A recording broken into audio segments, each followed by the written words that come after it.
Hey, it's me again, Maile Navarro, and this is season 2 of Honestly, I'm Fine. If you know, you know. If this is your first time tuning in, don't panic. You didn't miss a prerequisite. This is not Marvel. There's no multiverse chart. Just one exhausted mom with a microphone in her dirty bedroom and way too many stories to tell. But I'm somehow still alive, still here, and still talking into that microphone buried in laundry instead of licking an outlet for sport.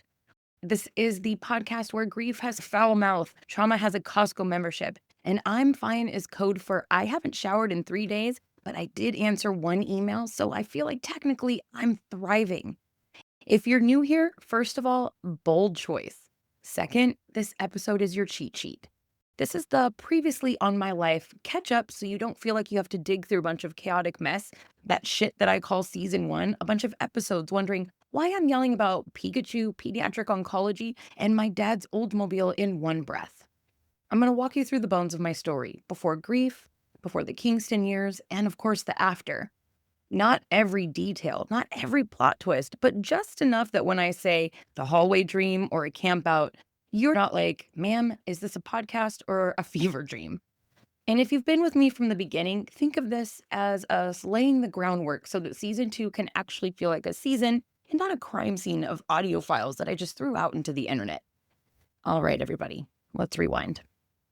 My childhood. I grew up in a place where your biggest concern should have been which Lisa Frank folder you were taking to school, not whether or not your family tree had a missing branch. I was 8 years old, I think, when my mom sat me down on an ugly couch in an old house and wrung her hands together like she was trying to strangle her own fingers and hit me with this horror movie line. There's something I need to tell you. Every kid knows nothing good has ever followed that sentence. Puppies don't follow that sentence. The only thing that follows, there's something I need to tell you, is trauma. So my mom tells me then and there that my dad is not my real dad, just kind of casually deletes my father like a little typo. She keeps talking about this man named Tim, how he used to drink, how he hit her, how she left to protect us. But none of that at 8 years old landed. My brain was stuck on one thought. If my dad, who I know is not my dad, then who the hell have I been calling dad this whole time? Is there a warranty? Can you exchange fathers at Target? Was there a customer service glitch? I don't think I cried. I don't even remember if I moved. For some reason, all I remember is staring at carpet and playing the emotional possum. That's the first time I did what I would spend the rest of my life doing. I pretended that I was fine. A few days later, she picks me up in her tiled Oldsmobile that smelled like Marlboro ghosts and expired perfume, and there's a strange man in the front seat. We go to the Burien McDonald's. Imagine just this small town where dreams go to smoke cigarettes in a parking lot. There's a Blockbuster and a pawn shop and a liquor store all in the same strip mall. I rocket straight to the top of the Hamburglar Tower like it is a hostage standoff. I sit in that sweaty metal plastic dome, knees to my chest, hair in my face, like it was my own built-in witness protection program, while my mom and this man, who was apparently my dad, try to talk me down like hostage negotiators. Eventually, she bribes me with ice cream. I don't even know that it was a bribe. All I know is there was ice cream. It was waiting for me. So I came down and I sat at a table, still staring at the floor. I realized that a hand has stretched out and reached out to hand me an ice cream cone. Only as I grab it, I realize that it's not hers. I look up, I say thank you, and I realize it is this man. That is our big father daughter reunion. I don't even know if you can call it a reunion. It was the first time I met him. That's the big father daughter introduction of my life. A traumatized child in a melting soft serve cone dying slowly in the Burien sun. No big hug, no strings crescendo, just calories and confusion. And that is how my body learned that family news drops quietly and nobody checks back in to make sure you're okay. Years later, he doesn't show up for this Mariners game that he promised to take me to. I'm sitting on a couch in full Mariners gear at 12, 13 years old, geared up with a yellow Walkman around my neck like hope on a lanyard, watching the clock, watching the daylight disappear, and he never comes. That's the night I feel like I became independent. Not when I pay a bill, not when I move out. When I'm 13 in a stadium outfit, no one sees, learning that if you don't expect people to show up, then they can't disappoint you. So if you're wondering why I end up choosing men who are emotionally unavailable, this is not a mystery, it's a curriculum. Fast forward, my 20s are a mashup of a comedy and horror movie. On the outside, loud, impulsive, laughing too hard. On the inside, living inside of a fire alarm that never shuts off. I worked at Hooters. I was a stripper for a year, a terrible one, by the way, which feels like the universe's way of saying, sit down, this is not your ministry. I tried drugs, I drank too much, and I landed myself in rehab before I even turned 25. Before all that, I managed to have my first baby at 19 years old. I loved that boy so much from the moment I knew he would be born. I love him now. And every time I think about those years, I want to disappear and never, ever face myself and who I was during that time period. I loved him more than anything in the whole world, and I still managed to blow up our lives. I still managed to blow up my life and ruin his. I had 2 DUIs, missed court dates, a bench warrant I didn't even know about until they arrested me in his school parking lot in the 5th grade, one missed stop sign, and I lost my job at Microsoft, my apartment, and eventually my son for the second time. If you've ever had the state basically look at you and say, we don't trust you with your own kid, then you know that that's a special breed of shame. People hear lost custody and they assume that you are a parental monster. No one asks, how much pain does somebody have to be in to lose themselves so completely that they lose their child too? That loss carved a groove in my bones. It also shut me up. My voice got smaller, more careful, and more strategic. I learned which parts of myself to hide so that people wouldn't run or be afraid. I did get sober, a full decade. I rebuilt a life from scratch. A job, new apartment, decent car. There was a whole, see, I'm responsible now starter pack. And then one mishearing for an old case yanked all of it away again. And that's when I met the man that would become my ex-husband. Two broken people, by the way, do not equal a romantic comedy. They're a group project that nobody has read the instructions for. Fast forward a lot, we moved to California and I left my whole life behind. Family, job, and my oldest son's world. Because I genuinely believed that geography might fix me. As it turns out, wherever you go, there you are. You cannot outrun yourself, but I did give it my best effort. We decided that we would try for a baby. Medicine tells me very kindly, absolutely not, you will never have more children. Years of egg donation cycles in my early 20s had a way of taking all of that away from me. My way of hustling money and helping families after their own cancer had wrecked my fallopian tubes. I had multiple miscarriages, even an ectopic pregnancy that took out what little plumbing I had left. And the verdict? There will be no more children. And then I got pregnant anyways. Twice with no fallopian tubes. Kingston and Zuma were born anyways. 1 year apart, 1 year, 1 month, and 3 days to be exact, after being specifically told I could not have more children. Miracle is a word that people throw around a lot until it's your actual life and you're like, okay, but how? On paper, Kingston was never supposed to exist. In my womb, apparently, God and physics were fighting in a parking lot and God won that round. Zuma too, she was never supposed to be here.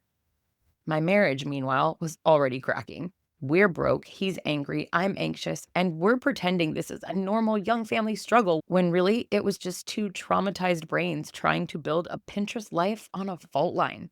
Kingston is born in 2014. Beautiful blue eyes, mischievous, weirdly wise, and Zuma arrives 13 months later. Everyone thinks they're twins, and they act like they signed up as this package deal. Neither one of them really knew that they didn't grow in the womb together. In 2018, just 3 weeks before his 4th birthday, Kingston was diagnosed with brain and spinal cancer. They gave us this number, a 5% chance of survival. I start living in hospitals and waiting rooms. He goes through brain surgery, chemo, radiation, all of the alphabet soup protocols that they warn you won't work, but also tell you are your only option. After surgery, he can't speak. I grab his hand and I do this thing that E.T. used to do, where we would touch fingers to one another. It was how we would tell each other, I love you. Me, him, and his little sister. We tap fingers, transfer the life force, and we would keep going. They told us that he probably would never walk or eat or speak again after that brain surgery. And after years of rehabilitation, he did all three. He didn't just walk. He played baseball on a typical team and told me to sit my ass down because he had it handled. He didn't just talk. He was the lead in the 1st grade play in Jack and the Beanstalk. He didn't just live. He was in full remission for 4.5 years. On paper, they call that a miracle. In my brain and in my body, it felt like being given extra time in a house that you know is on fire. During those years, I'm his full-time IHSS caregiver. That's in-home supportive services. Not fun little side gig. He was literally my employer on my W-2s. I ran TPN into his veins overnight, watched for air bubbles that could kill him, and drove him to therapy 4 hours a day, 5 days a week, 3 weeks at a time, for years on end.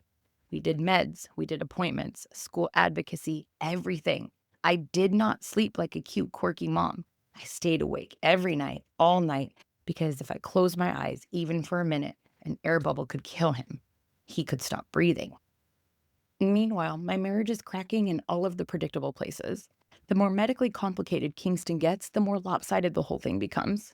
I'm plugging in IV lines and fighting with insurance. His father is cycling through his own fear and frustration in ways that are not gentle.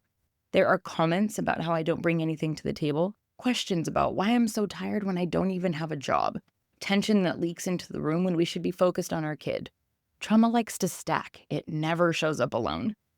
Kingston relapsed in 2022, a second tumor in his spine this time. There was a surgery that was successful. It looked like we were doing well. And 6 weeks later, we were in a second spinal surgery, and it left him unable to walk again. We were told plainly he will not survive this round. They used softer words, but that was the translation. In the last 2 years of his life, I am trying to cram a childhood into a countdown. In the last few months, we throw a front yard campout because he's never been camping. There are tents, a projector, a fire pit, friends. It almost doesn't happen. There's co-parenting drama. Logistics falling apart at the last minute. Grown-up feelings spilling into a night that was supposed to be for him. But our friends rally, and we managed to pull it off. That's what those last months looked like. Grief, magic, and adults not always rising to the occasion all in the same 24 hours. In those last few weeks, the house was split. Grief doesn't hit everyone the same, and the stress of he's not going to survive this starts cracking everything that was already so weak. The adults are not on the same page.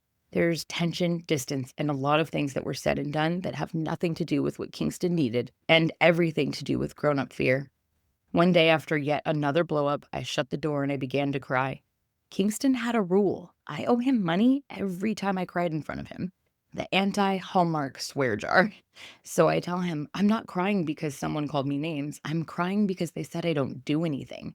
My 9-year-old, 35-pound, and actively dying son pats the couch and pulls my head onto his chest, and in a voice as clear as day says, "You are not what they say you are. You are not what anyone says you are. People say those things because they are weak." He hadn't been able to talk like that in so long. It sounded like God had borrowed his vocal cords. I tried to grab my phone to record it, and I begged my son to say it again. He looks at me, he shrugs and says, "I don't know what you're talking about. I'm tired." And he goes back to playing his game, like the universe gave me one line, one time, and snatched back the microphone. Kingston died on July 18th, 2024, in our home, in my bed, in my arms. 6 years of keeping him alive on 5% odds, and then his little body just stops. There's no way to make that sentence gentle. Here's the part that nobody puts on a sympathy card when your child dies. The world doesn't stop. Zillow doesn't care. The school attendance office, guess what? They don't fucking care. The landlord definitely does not give a fuck. And grief doesn't give a fuck about your dates, and neither does the rent.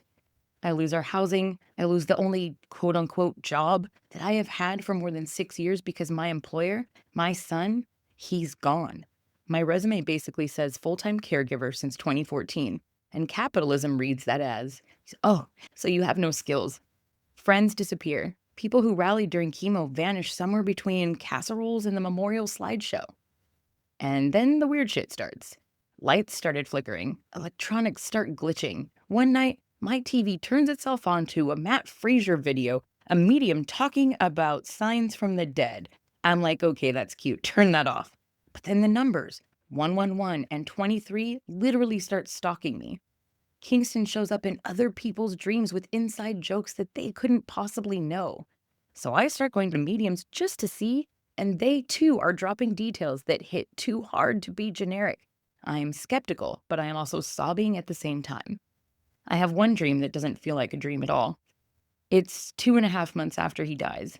I'm in this floaty, half asleep, half awake place where I can still hear Zuma playing on her iPad in the next room when I see a hallway. There's a little girl, a friend of ours actually, me, And I start walking towards the door, and that same little girl tells me that I just need to trust her and to go forward into the creepy empty hallway in front of me.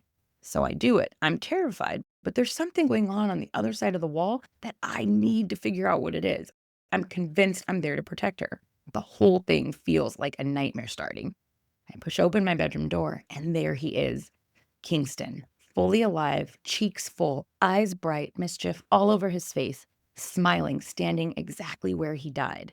And I can still hear Zuma's voice on the phone on her iPad in the other room, so I know that I am not fully asleep. I am literally standing in two worlds at the same time. I am terrified to touch him because another grieving mom once told me that her daughter had told her, "If you touch me in the dream, I'll go cold and the dream will end." I go to reach for him and I stop myself. Wait, can I touch you? He laughs at me like I'm crazy and totally dense, and he says, "Of course you can. Hug me. We have time, mommy. Yes, mommy. Hug me." I touch him in the dream and he is warm, real, and I collapse into this ugly cry, but not from the suffocating grief that I had been drowning in for the 2 months before that. This was like the dam had cracked and all of the love finally had somewhere to go. I grabbed his beautiful, chubby face. I breathed him in like I might be able to tattoo his smell onto my lungs. And for a few possible minutes, my heart was whole again. He wiped my tears and he says to me, like a tiny, exhausted adult, "Don't be sad." He tells me he's so proud of me for finally getting it, for putting all the signs together, for following the breadcrumbs back to him. He says, "We have so much time and I will always find my way back to you." Then, with that same goofy, mocking tone he always used, and he rolls his eyes, he looks at me and says, "It took you long enough. I told you you were so slow, and I told you, mommy, that I would have to go first because you get lost everywhere you go." And then, like all dreams do, it ended. I woke up and I sprinted to his room, and it was like somebody had turned on the lights in my world for the first time in 40 some years. I noticed there is a Pikachu in every corner of his bedroom, electric type everything. The photo I used at his memorial, it looked like there were literally lights on his fingertips, exactly like ET. And then I realized he'd been trying to tell me things for years, that we are all energy, that love is the current, and energy can never die, that it just changes form. It took my son dying for me to see what had been in front of my face the whole time. And that's the kind of epiphany that makes you want to hug God, but also kick him in the shins. And that's where that leaves me now. This is the gist of where I'm at.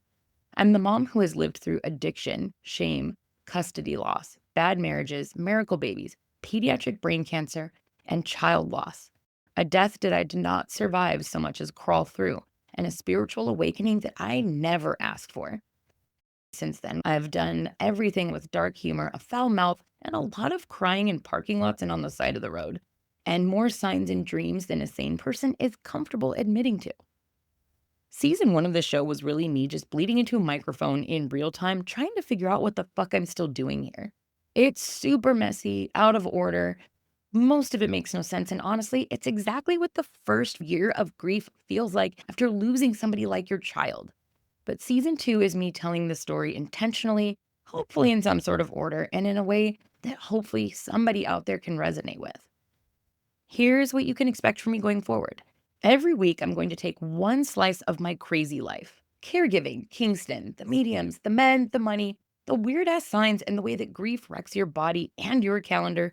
And I'm going to try to tell you a story. And then I'm going to pull back and talk about what it actually means. Not in some sort of 3 steps to healing way, but in a, okay, here's what I learned the hard way, so maybe you don't have to feel as alone as I did kind of way. If you've ever been told that you're too much or lazy while you are literally holding a life together, ugly cried over a GoFundMe link because you know exactly what we're being evicted feels like, or rolled your eyes at somebody who says everything happens for a reason and then had something happen that made you wonder if maybe that was the reason, or said, "I'm fine," while eating carbs like communion in a school parking lot, you are my people. I am not a guru. I'm not a therapist. I'm not here to fix you. I can barely fix myself. But I am here to tell you my truth, even when my hands are shaking and my stomach feels like it might exit through my ass. If you're looking for perfect, polished textbook self help, you're in the wrong room. But if you're looking for something honest and you want to hear somebody's truth that just might resonate with yours, you're in the right place. If you want to feel a little less crazy inside in your own grief, then welcome home. This is season 2 of Honestly, I'm Fine. And it's okay if you're anything but fine. This is my story. This is